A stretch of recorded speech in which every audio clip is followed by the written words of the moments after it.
Cinema release అవ్వబోతుంది. అంతకుముందు ఆహ్, మీతో ఒకసారి కొంచెం చిట్ చాట్ లాగా ఒక మీటింగ్ అరేంజ్ చేద్దాం పిఆర్ఓలు అంటే then we have camed out and thanks for coming అండి. సప్తగిరి ఒక నిమిషం మాట.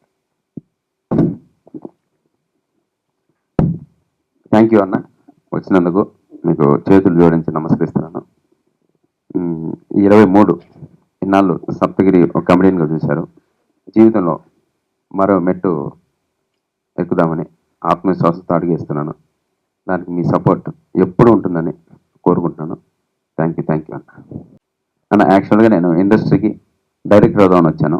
సిన్సియర్గా ఒక 7 years అసిస్టెంట్ డైరెక్టర్గా పనిచేశాను. బొమ్మరిల్లు, పరుగు, ఏ ఫిలిం బైరవింద్ వీటన్నిటికీ అసిస్టెంట్ డైరెక్టర్గా పనిచేశాను. సో నేను హైదరాబాద్ సినిమా పరిశ్రమకి వచ్చిన ఉద్దేశం అయితే మాత్రం నేను డైరెక్టర్ అవుదామని.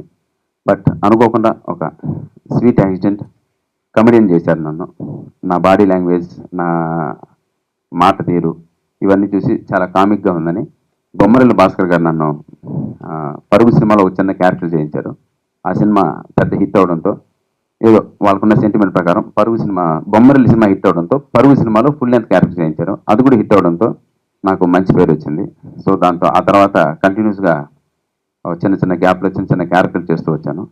ఆ కమెడియన్గా నేను సక్సెస్ అవుతున్న ఆ వేలోనే అనుకోకుండా ఇంకో బిగ్ బ్రేక్ దొరికింది. ఆ సినిమా ప్రేమ కథా చిత్రం. దాని నుంచి చాలా బిజీ అయ్యాను.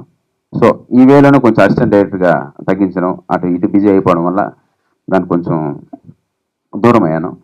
బట్ ఈ కమెడియన్గా చేస్తూ అంటే నేను ఆర్టిస్ట్ అవుదామనే మాత్రం ఇండస్ట్రీకి రాలేదు. బట్ అనుకోకుండా వచ్చిన అవకాశంలో ఈ కమెడియన్గా చేస్తూ నాకే తెలియని ఒక చిన్న మొనాటిమి వచ్చింది. సో ఎలాగో చేస్తున్నాం, మిగిలిన కూడా నేను చేయగలను అనే ఒక నమ్మకం నాకు మనసులో 100% ఉండేది. అంటే మీన్స్ కామెడీ కాకుండా ఈవెన్ సెంటిమెంట్ కానీ, ఎమోషన్ కానీ అండ్ డ్యాన్సులు కానీ ఇవన్నీ కూడా చేయగలనని నమ్మకంతో, ఒక ఆత్మవిశ్వాసంతో ఆ కమెడియన్ జాబ్ కొద్దిగా బోర్ కొట్టి ఇటు సైడ్ వచ్చాను. సో నాకు కావాల్సిన కథ ఒకటి ఎంచుకున్నాను. ఈ దారిలో మీ ముందుకు వచ్చాను. లేదన్నా 100% ఇప్పుడు కమెడియన్గా కూడా మంచి సినిమా చేస్తున్నాను. కళ్యాణ్ కృష్ణ గారి డైరెక్షన్లో, సోగ్గారి చిన్న డైరెక్టర్ డైరెక్షన్లో Annapurna studios full length comedy role చేస్తున్నాను. నెక్స్ట్ సర్వానంద్ సినిమాలో కూడా మంచి ఫుల్ లెంత్ రోల్ చేస్తున్నాను.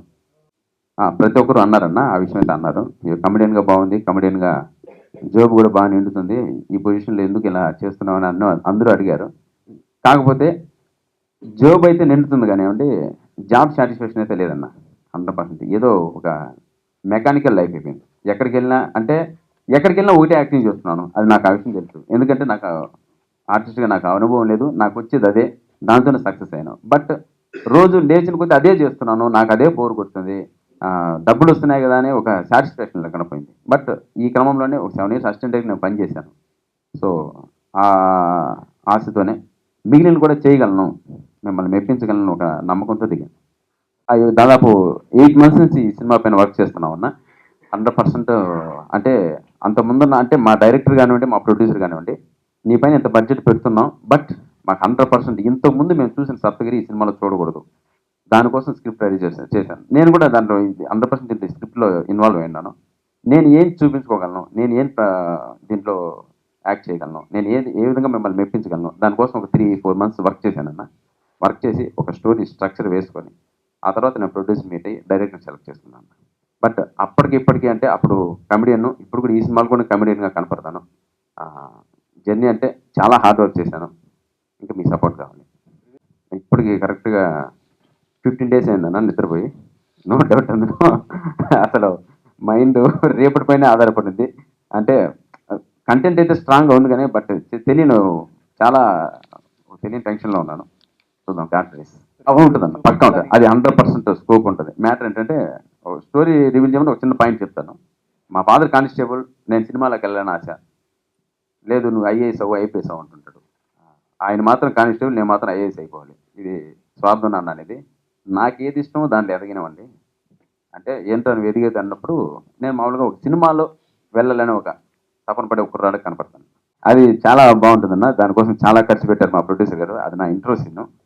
చాలా బాగా ఖర్చు పెట్టారు. నేను యాక్చువల్గా సార్ అది ఒక వీధి నాటకంలో చేద్దాం సార్ సరిపోద్ది, నేను డైలాగ్స్ బాగా చెప్తాను అంటే, లేదు లేదు ఇది దానికి ఒక యాంబియన్స్ క్రియేట్ చేయాలి, నువ్వు డైలాగులు అంత అద్భుతంగా నాకు నన్ను మెప్పించాలో చెప్తున్నావు, ప్రజలు కూడా 100% మెచ్చుకుంటారు నిన్ను.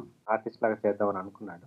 But it is my insist ఏంటంటే మళ్ళీ ఒక మిథిలా నగరాన్ని ఎస్టాబ్లిష్ చేయగలిగి రాముడికి పరశురాముడికి జరిగిన సంవాదాన్ని నిజంగా మన కళ్ళకట్టుగా అనిపించేలా అనే ఉద్దేశంతో దాన్ని చేసాం. దాదాపు 250 మంది సురభి ఆర్టిస్టులను దాంట్లో వాడుకోవడం జరిగింది.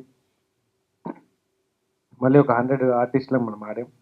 50 మెంబర్స్ 50 డేస్ సీసీ వర్క్ చేస్తే మొత్తం కాన్సెప్ట్ వచ్చింది. అది ఖచ్చితంగా అందరినీ మెప్పిస్తుందని ఆశిస్తున్నాను. కాకపోతే దీంట్లో ఏంటంటే ఒక డాక్టర్ రవికిరణ్ తీస్తున్న మూవీ. డాక్టర్ రవికిరణ్గా నేను నా ఫీల్డ్లో మంచి క్వాలిటీగా ఉండిపోయాను. నా సినిమా ఈ క్వాలిటీలోనే ఉంటే బెటర్ అనుకుని నేను పెట్టాను. అది ఎందుకు పెట్టాము అంటే అదొక ప్యాషన్. ఆ డబ్బు వస్తుందా లేదా అని నేను ఎప్పుడూ ఆలోచించలేదు. ఒక మంచి సినిమాని మనం తీయగలగాలి. ఒక డాక్టర్ గారి సినిమా మనం చూసినప్పుడు ఆ క్వాలిటీ కనబడుతుంది. అండ్ అన్నింటికీ మించి ఆత్మసంతృప్తి అండి. అంతకు మించి నేనేం చెప్పలేను. ఆయన ఏ రోజు ఇన్సిస్ట్ చేయలేదు. But still I went for that. యాక్చువల్గా సప్తగిరి నా పేషెంట్, ఆయన ఆల్రెడీ చెప్పున్నాడు. ఆ పేషెంట్ నుంచి నాకు బెస్ట్ ఫ్రెండ్ అయ్యాడు. ఆ తర్వాత తను నేను ట్రీట్మెంట్ చేసిన తర్వాత is my become best friend. మాది ఒక 4 years 3 years నుంచి ఉన్న జర్నీ అండి. ఆయన చెప్పిన స్టోరీస్ కానీ ఆ కాన్సెప్ట్ తీసుకొచ్చినప్పుడు ఆ స్టోరీకి సప్తగిరి లాంటి పర్సనే ఆప్ట్ అవుతాడు.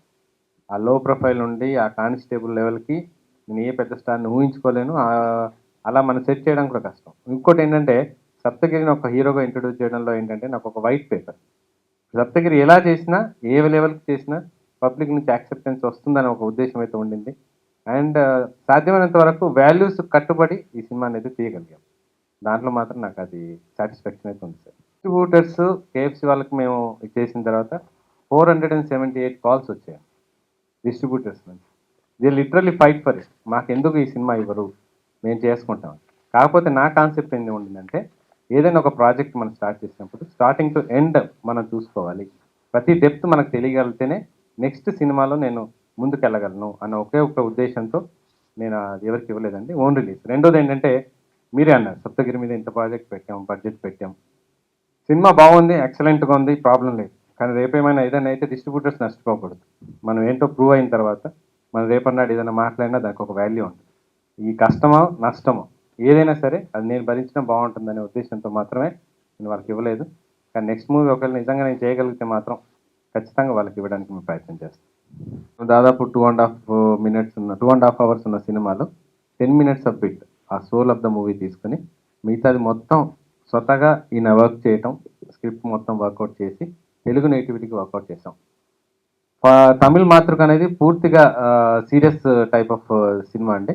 And this one is hilarious, sentimental, responsible, message oriented think నా సినిమాని నేను నమ్ముతున్నాను. దాదాపుగా మీరు అడిగినట్టు మాతృకతో పోలిస్తే ఎంతవరకు బెటర్మెంట్ అయింది అంటే యాజ్ ఏ ప్రేక్షకుడుగా, యాజ్ ఏ న్యూట్రల్ పర్సన్గా నేను చెప్పడం 90% బెటర్మెంట్ అయితే తీసుకొచ్చాం.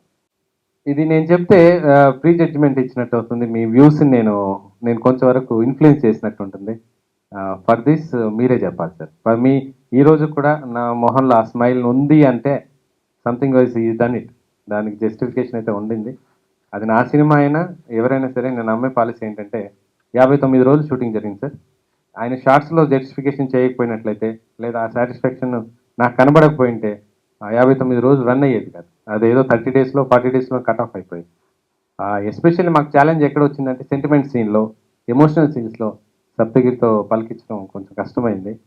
రెండోది సాంగ్స్ దగ్గర ఆయన బాడీని మొత్తం వంచేసాం. 25 days ఆయన డ్యాన్స్ క్లాసెస్కి రెగ్యులర్గా వెళ్ళటం చేయటం, అది మళ్ళీ అక్కడ ఉన్న వింటర్కి తట్టుకొని ఫారిన్లో చేయటం అంటే అల్టిమేట్గా మనం ఆ రోజు సాంగ్స్ చూసాం. జస్టిఫై చేశారు సార్ అని నేనైతే చెప్తున్నాను ఫర్ మై సైడ్. రేపు మీరు చూసి చెప్తే then I'm a happier person. అందరూ మహానటులే, ఎవరిని కామెంట్ చేయడానికి ఏం లేదు. కాకపోతే ఏంటంటే నా ఫ్రెండ్ నేను ఒకటి సప్తగిరిలో భిన్నాంగేళ్ళు అయితే చేయగలిగాడని నమ్మకం నాకు వచ్చింది.